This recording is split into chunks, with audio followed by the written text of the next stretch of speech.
네, 반갑습니다. 자, 해사법규 첫 시간인데요.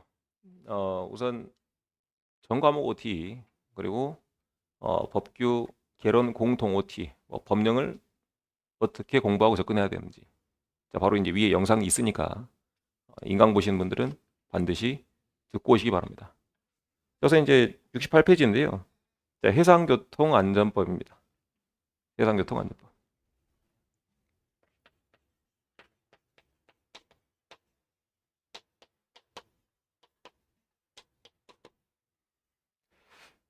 자, 요 해상교통안전법은 자, 여러분들 도로 위에는 자, 도로교통법이 있죠. 자, 바다 위에는 해상교통안전법이 있습니다. 그래서 도로 위에서는 여러분들 우측 통행입니까? 좌측 통행입니까? 우측 통행이죠. 마치 그런 규칙들을 제정해 놓은 게 바로 무슨 법이다? 해상교통안전법이다. 참고로 알아둡시다. 자, 이와 관련된 자, 국제협약은 여러 가지 콜레그란 국제협약이 있습니다. 자, 여기서 이제 콜은 자, 콜리전. 그다음에 이제 REG는 자, 협약 규칙 따위를 의미하는 자, 레귤레이션입니다. 그래서 간단하게 자, 콜리전 레귤레이션. 우리가 이제 배 탔던 사람들은 충방이라고도 불리도 하고 뭐 플레임은 충돌 방지에 관한 국제 협약 이렇게 부르기도 합니다. 알겠죠? 그래서 이제 이 정도의 법령이 있다.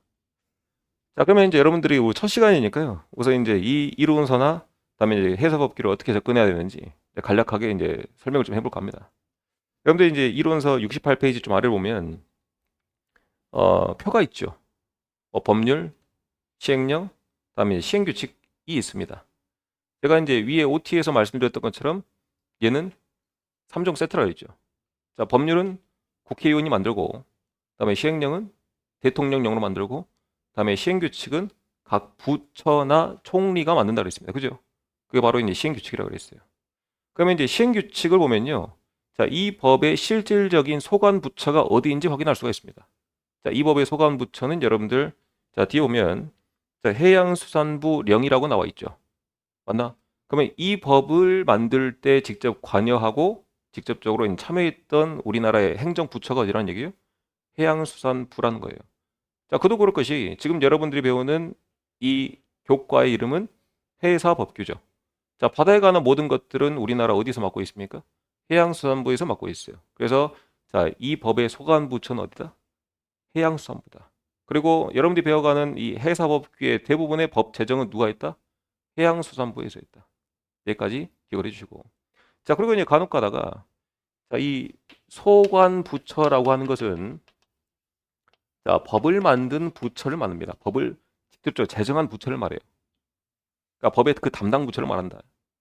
그러면 자, 이 해사법계의 대부분의 자, 소관부처는 자, 해수부라 그랬는데요. 간혹 가다가 자, 해경청이 소관부처가 되는 경우도 있어요. 자, 이런 것들을 우리가 해경청 자, 직접 소관 법률을 합니다. 해경청 직접 소관 법률이라고 그래요. 그래서 여러분들이 해사법규에서 배우는 해경청 직접 소관 법률은 가령 해양경비법, 수상구조법, 연안사고 예방법 따위가 있습니다. 알았나요? 자, 그럼에도 불구하고 여러분들 해양경비법 아마 한 3페이지 정도 있을 것 같은데 한번 펴볼래요? 이론서.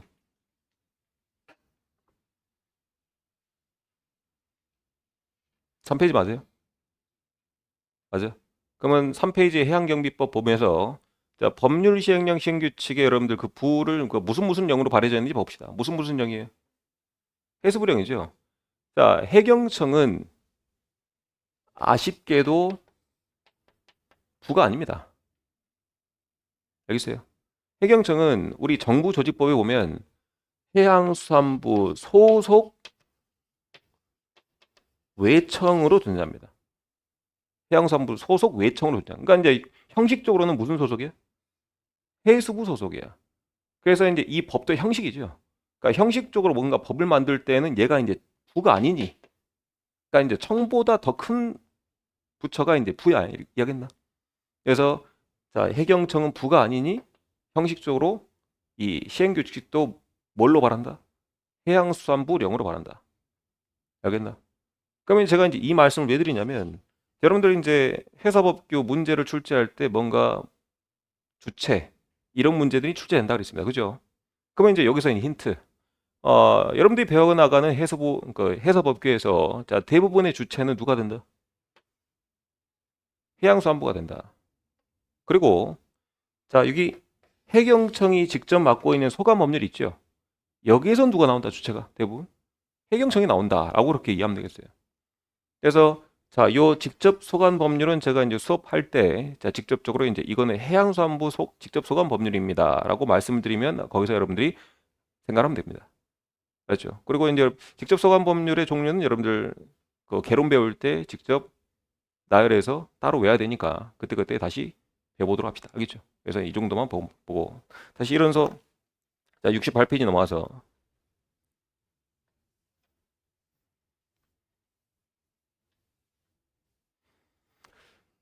자, 해상교통안전법은요. 자, 그 전에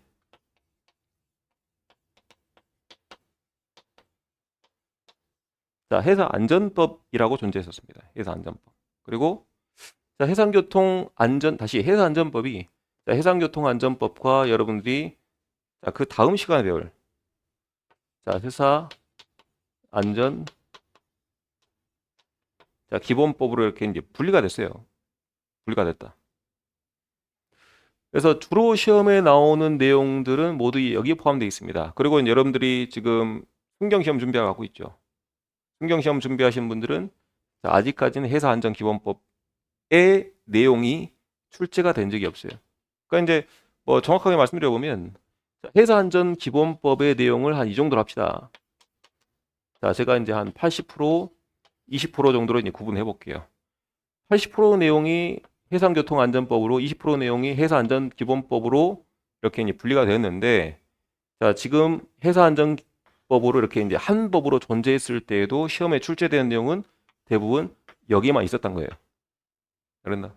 그래서 여튼 그럼에도 불구하고 해사안전기본법의 내용을 여러분들 수업은 할 겁니다. 수업은 할 거예요.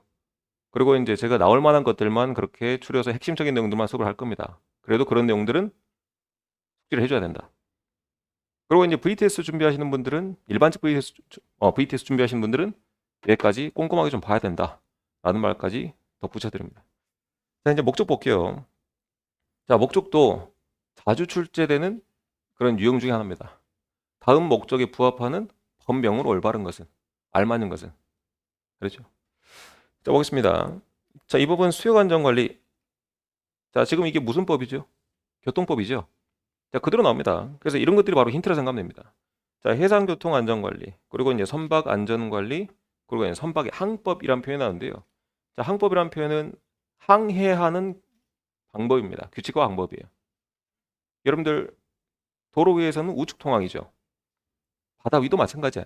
바다 위도 우측 통항인데 자, 이 우측으로 통하는 것들이 어찌 보면 뭐예요? 바로 항법이란 거예요. 알았나요? 자, 그리고 자, 선박의 안전을 위한 안전관리 체계에 관한 사항을 규정한다. 한번 끊어주고. 자, 이런 것들이 이 법 안에 포함되어 있습니다. 그리고 자, 선박 항행과 관련된 모든 위험과 장애를 제거하고 회사 안전 증진과 자, 선박의 원활한 교통 밑줄. 이것도 교통이죠. 자, 교통의 이바지함을 목적으로 한다.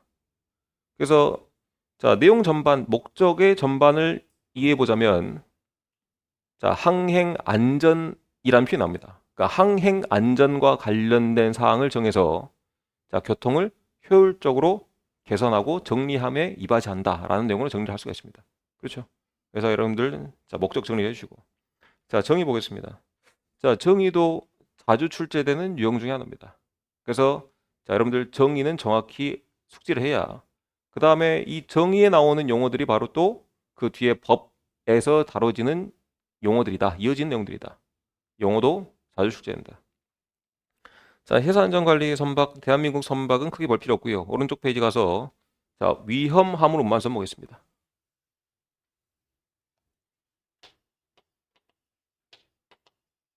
자, 위험화물이란 자, 기름이나 자, 유해 액체 물질 따위를 자, 요걸 자, 화물로서 싣고 다니는 선박을 위험화물만 선정합니다. 자, 뭘 넣었어? 화물 넣었어. 자, 그러면 볼게요. 여러분들이 이제 제가 크게 선박의 유형을 여객선 제외하고 일반적인 화물을 싣고 다니는 선박을 크게 이제 두 가지로 구분해 보겠는데요.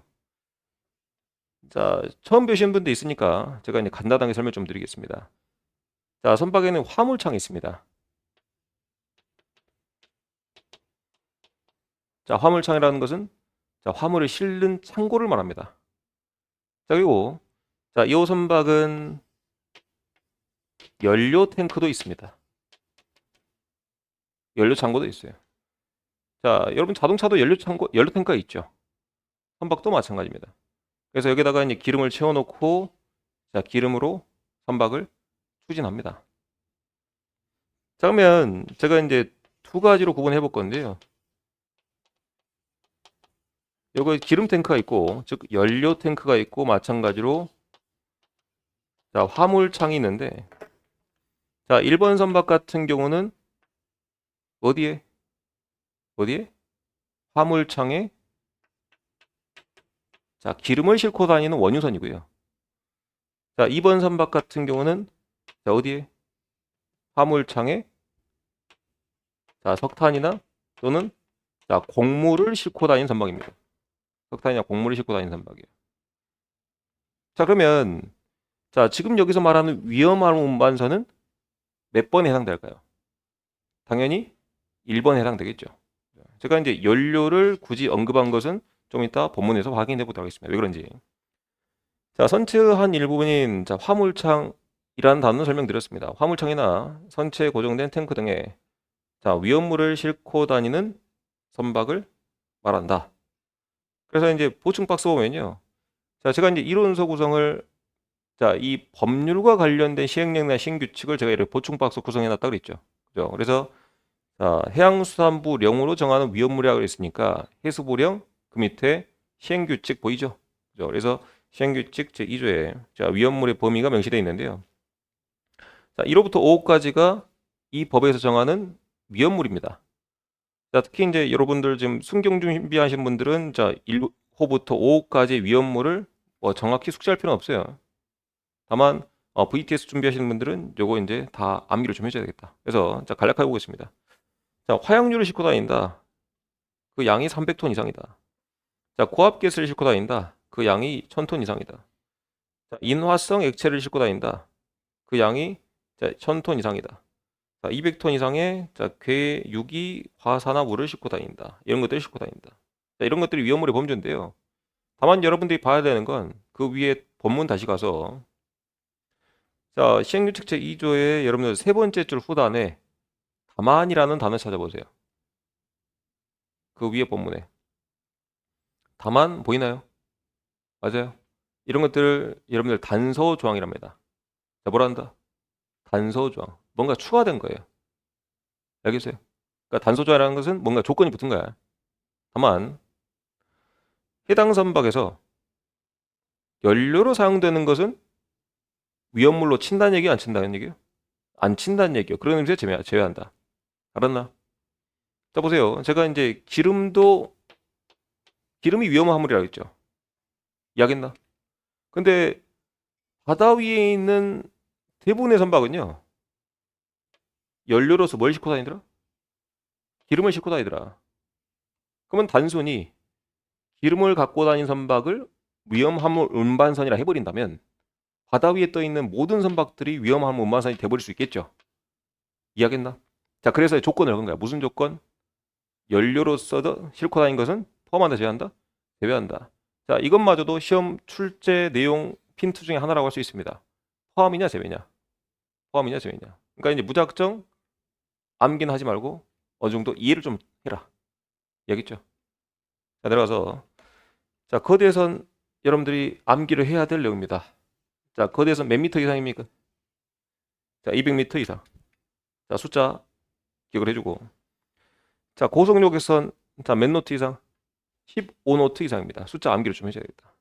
자, 여기서 여러분들 자, 노트라고 하는 단위에 대해서 설명 좀 하겠습니다. 자, 처음 배우신 분도 있으니 자, 노트라고 하는 단위는 자, 영어로 이렇게 이제 KNOT라고 쓰기도 하고 자, 약칭 자, KT라고도 쓰기도 합니다. KT. 그래서 노트는요. 자, 1해리를 자, 1시간에 주파한 속력을 바로 1노트라고 합니다. 1노트라예요. 그럼 여기서 이제 1헬이라고 하는 거리 단위를 좀 알아야 되겠죠. 여러분들 어찌됐든 간에 이제 바다와 관련된 이 업종에 발을 담궜으니 자, 헬이라고 하는 단어도 좀 알아야 되겠다. 자리는 자, 바다의 마일, 우리 이제 노티컬 마일이라는 표현인데요. 그냥 약칭 마일리라고도 합니다. 그냥 뭐라 그래요? 그냥 마일을 해. 알겠죠? 그냥 마일을 한다. 그래서 요 길이는 자, 1852m를 1헬이라고 합니다. 몇 미터? 여기 상직선에 알아봅시다. 자, 몇 미터? 1852m를 1헬을 한다. 그래서 이제 우리 바다는 우리 이제 헬이라고 하는 거리 기준을 사용하고 그 다음에 이 헬이와 관련된 자, 속력 기준 노트라고 하는 기준을 알아둔다. 사용한다. 그거 알아둬야 되겠다. 기억을 하시고. 그래서 15노트 이상일 때 우리 고속 여객선이라고요. 그 다음에 동력선 보겠습니다. 자, 동력선의 반대 표현은 어떤 선박? 무동력선입니다. 그러니까 동력이 없다는 표현이에요. 자, 동력은 자, 기계적인 힘을 사용하는 선박을 바로 이제 동력이랍니다. 자, 사람 힘을 이용하면 뭡니까? 인력이 되겠죠. 기계적인 힘을 동원하면 동력입니다. 그래서 본문에 자, 기관이란 표현이 나오죠. 자, 기관이 기계죠. 그래서 자, 기관을 사용하는 추진은 앞으로 나아가다는 표현입니다. 자, 추진하는 선박을 말한다. 다만 한번 끊어주고. 자, 다만 이게 뭐라고 그랬죠, 제가? 단소장이라고 했죠. 자, 조건을 말합니다. 자, 이런 경우도 있겠죠. 자, 선박 중에 우리가 통상 자, 기관이라고 말하는 것은 이런 프로펠러를 말합니다. 자, 기관은 영어로 엔진이라고 합니다. 그러니까 엔진을 통해서 프로펠러로 이렇게 이제 앞으로 박차고 나가는 선박을 바로 이제 동력선이 하는데요. 자, 어떤 선박도 있더라?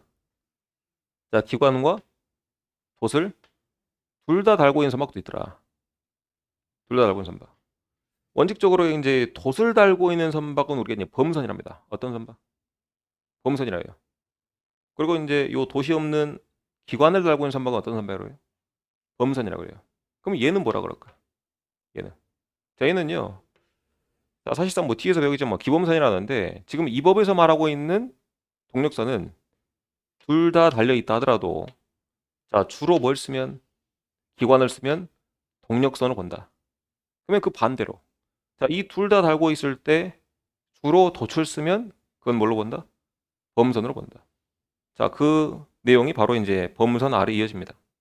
범선은 자, 돛을 사용하여 추이다는 선박을 말하는데요.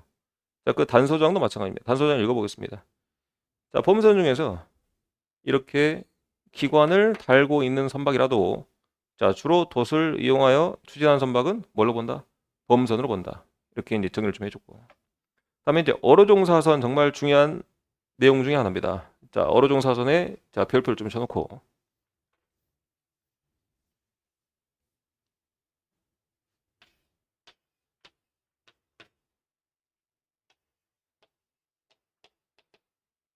자, 어선입니다. 자, 어선 여러분들 알다시피 이제 물고기 나는 선박을 바로 이제 어선이라 하죠.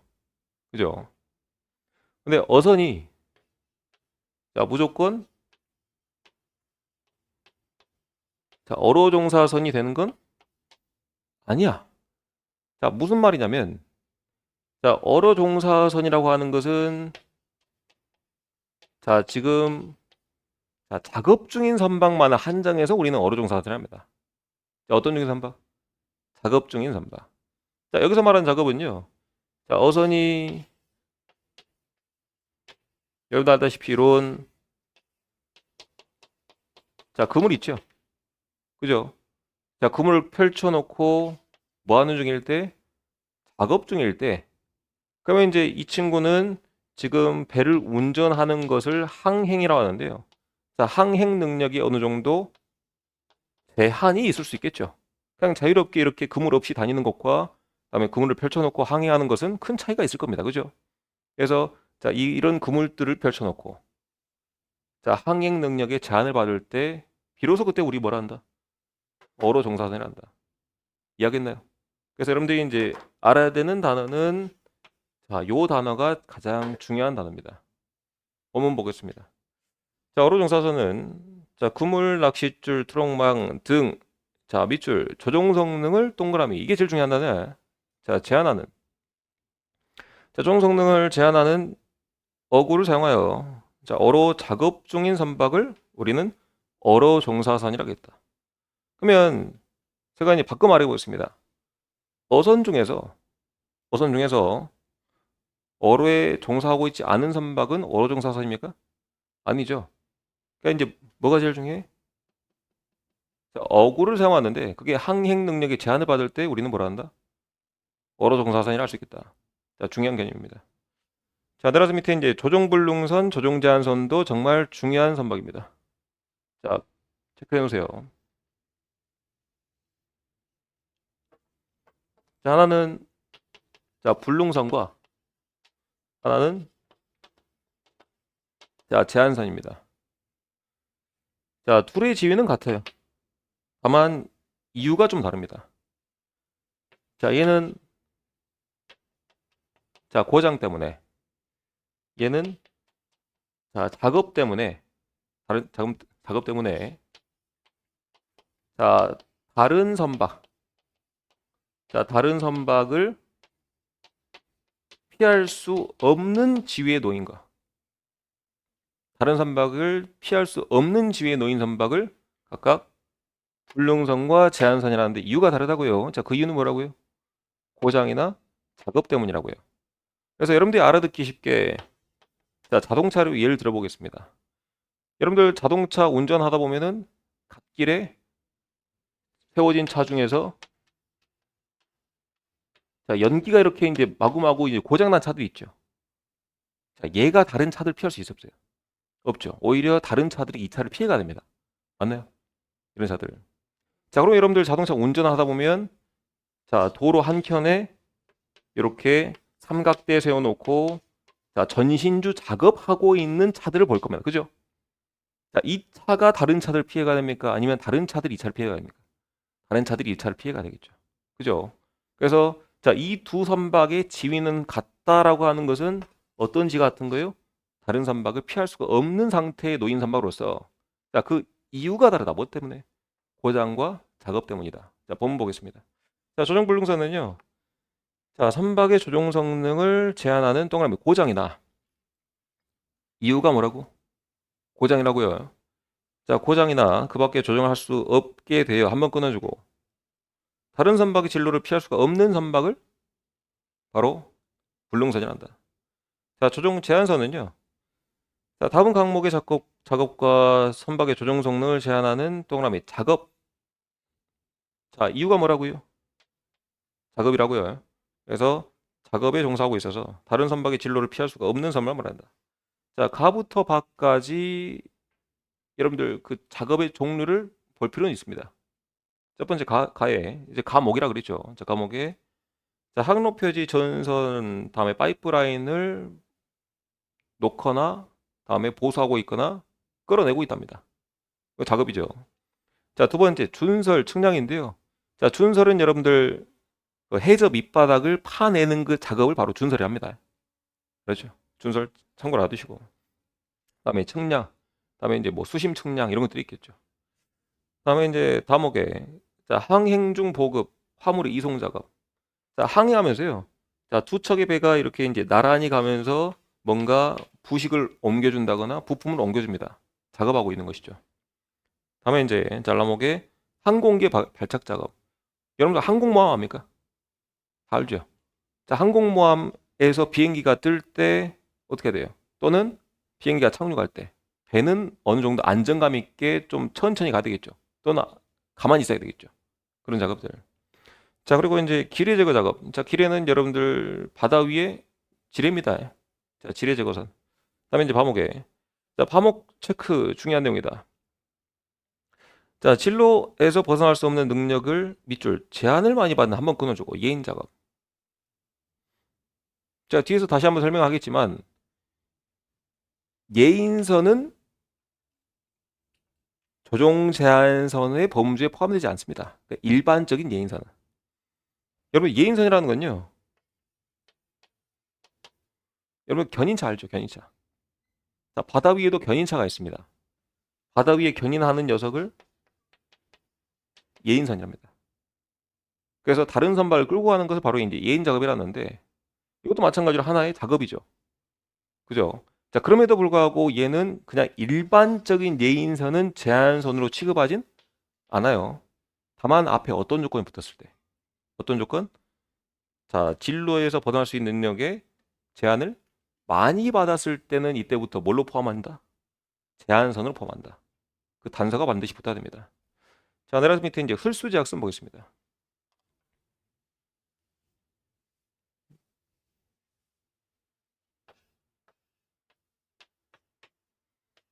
자, 홀수는 자, 배가 가라앉아 있는 그 밑에 깊이 있죠. 자, 이거를 자, 홀수로 한다. 약간 어렵지 않죠.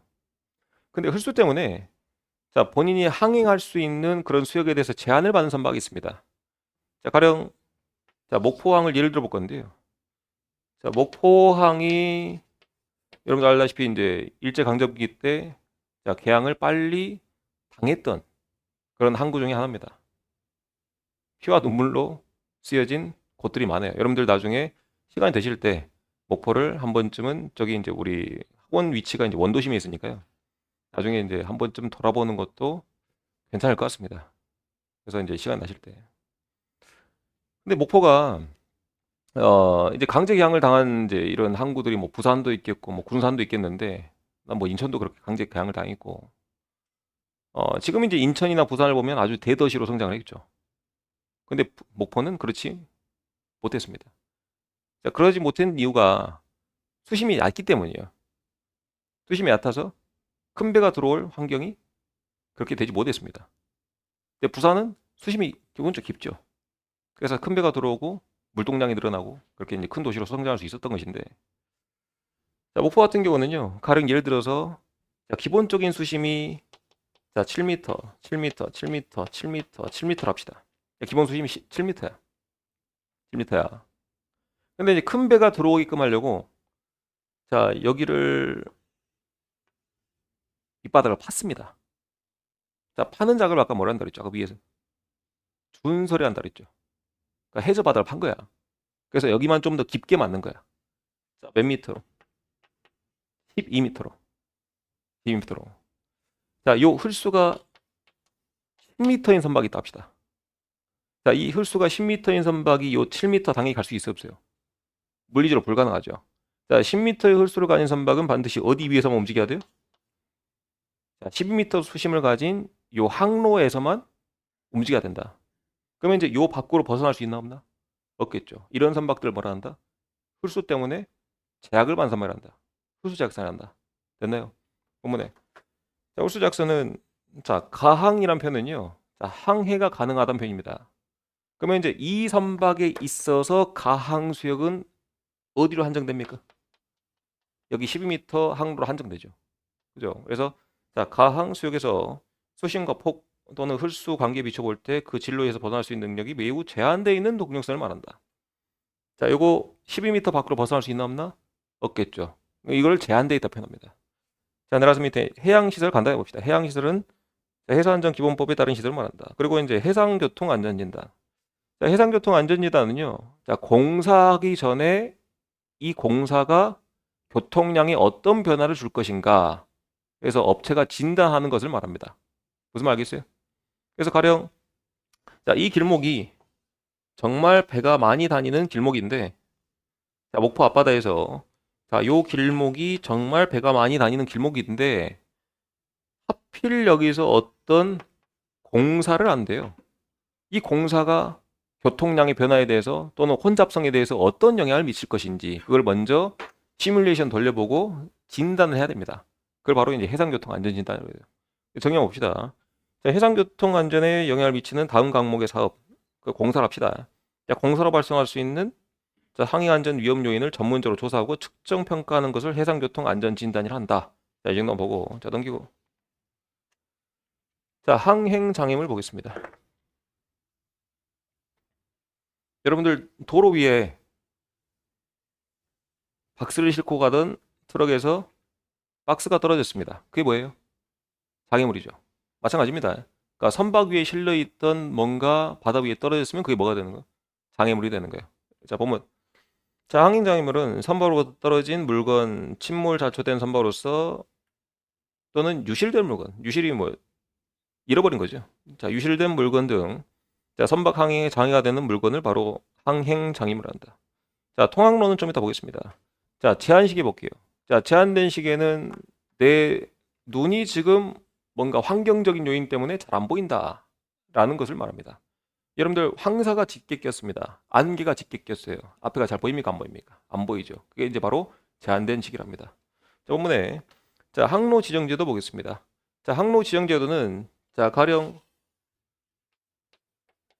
자, 부산항에 들어올 때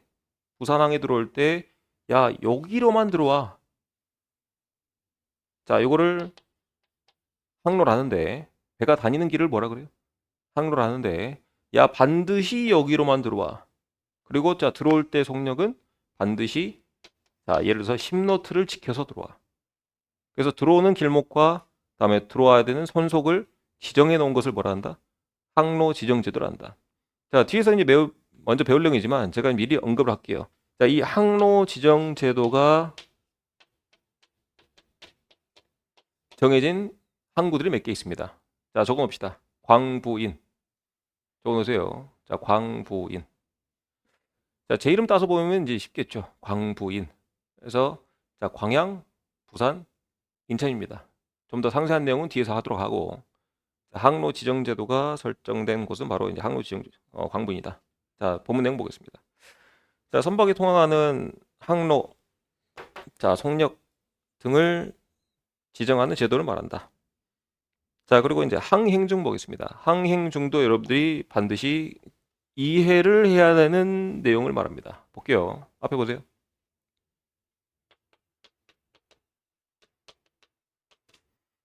자, 선박은 크게 두 가지 상태로 구분할 수 있습니다.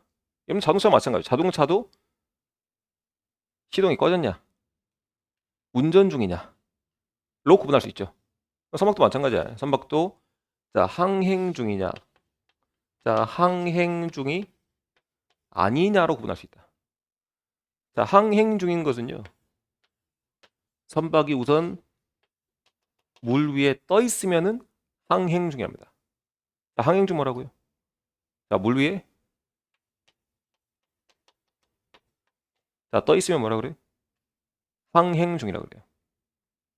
자, 항행 중이 아닌 상태는요, 여튼 이 선박이 자, 어디에 자, 묶여 있으면, 육지에 닿아 있으면 항행 중이 아닌 거예요.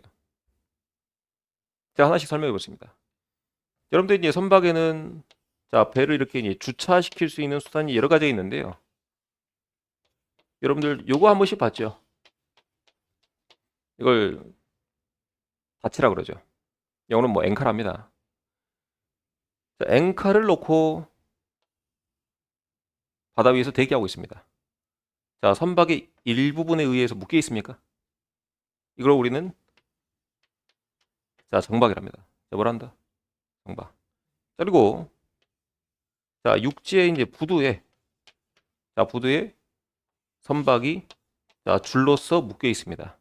이것도 묶여 있죠. 이걸 우리는 자, 계류랍니다. 뭘 한다? 자, 계류. 자, 그리고 자, 선박이 불의의 사고가 발생했는데요. 자, 육지에 이렇게 닿아 있습니다. 얹혀 있습니다. 이거를 우리는 자, 뭐라 한다? 좌초랍니다. 그럼 정리해 보자면 자, 항행 중이 아닌 상태는 선박의 일부분이 모두 어디 닿아 있습니까? 육지에 닿아 있죠. 또는 해저에 닿아 있죠. 이런 상태는 우리는 항행 중이 아니다 라고 표현하고, 그러면 그게 아닌 상황들은 모두 그냥 바다 위에 떠 있는 상태가 되겠죠. 그러니까 바다 위에 떠 있는 상태는 그러니까 시동을 걸었건 안 걸었건, 그죠? 시동을 걸었건 안 걸었건 그냥 바다 위에 떠 있으면 이 모든 상태를 우리는 통틀어서 뭐라 한다? 항행 중이란다. 이 항행 중을 좀 더 세분화해서 구분해 보자면, 즉 엔진 시동을 켠 곳과 그다음에 엔진을 꺼놓은 상태로 구분할 수 있을 겁니다. 그죠? 그러니까 엔진을 켜놓은 상태, 즉 시동을 걸어놓은 상태하고 엔진을 그냥 꺼놓고 그냥 바다 위에 둥둥 떠 있는 상태로 구분할 수 있다는 겁니다. 이 상태는 우리는 자 대수속력이 있다라고 표현하고, 이 상태는 대수속력이 없다라고 표현합니다. 자, 대수속력은 아래에서 배우겠지만 여러분들 밑에 먼저 가볼까요? 자, 대수속력이 이제 정의 맨 아래에 있을 겁니다. 자, 대수속력은 자 문자 그대로 물에 대한 속력만 한다. 물에 대한 속력만 한다. 자, 이 물에 대한 속력, 대수속력에서 가장 핵심적인 표현은요. 자, 기관입니다. 자, 물에 대한 속력, 즉 대수속력에서의 핵심 내용은 뭐라고요? 기관이야. 자, 기관에 의해서 추진력을 얻었을 때 우리는 대수속력이 있다라고 할 수 있습니다. 그래서 이제 본문 내용 보겠습니다. 대수속력 우선. 자, 대수속력은 물에 대한 속력으로서 자, 자기 선박 또는 다른 선박의 기관이 곧 추진장치죠. 이거 밑줄 쳐놓고, 자, 추진장치의 작용이나 그 밖에 인한 선박의 자, 타력으로, 자, 타력이 기관에 의한 힘을 말합니다. 자, 타력에 의해서 생기는 것을 바로 대수속력이라 한다. 여기까지 됐나? 여기까지 기억을 하시면 되겠고, 자, 그 위에 이제 항행 중 봅시다. 자, 항행 중 마무리 지을게요. 자, 항행 중 가서 자, 선박이 다음 과목에 해당하지 않는 상태를 바로 항행 중이란다. 그러면 과목부터 다목은 항행 중이 아니다로 풀이되겠습니까? 그러면 과목은 우선 정박, 자, 설명드렸죠. 앵커를 놓고 있는 거 항행 중 아닙니다. 자, 나목에 자, 선박이 자, 항만의 암벽 등의 동그라미 계류. 자, 계류 시설이 메운 상태. 우리는 그냥 계류를 합니다. 계류. 다음에 다목에 얹혀 있는 상태를 두 글자로 뭐라 한다고요? 좌초랍니다. 자, 즉 이 세 가지 상태에 해당되면 항행 중이 아니야? 항행 중이 아니란 얘기예요. 그리고 이제 항행 중인 것은 제가 다시 한번 정리할게요. 물 위에 그냥 떠 있으면 다 통틀어서 항행 중이라고, 엔진이 꺼져 있을 수도 켜질 수도 있겠죠. 자, 엔진이 켜져 있으면 무슨 상태? 대속력이 있다라고 표현하고, 엔진이 꺼져 있으면 대속력이 없다라고 표현하는 겁니다. 자, 그리고 내려와서 자, 길이 보겠습니다. 쉬었다 갑시다.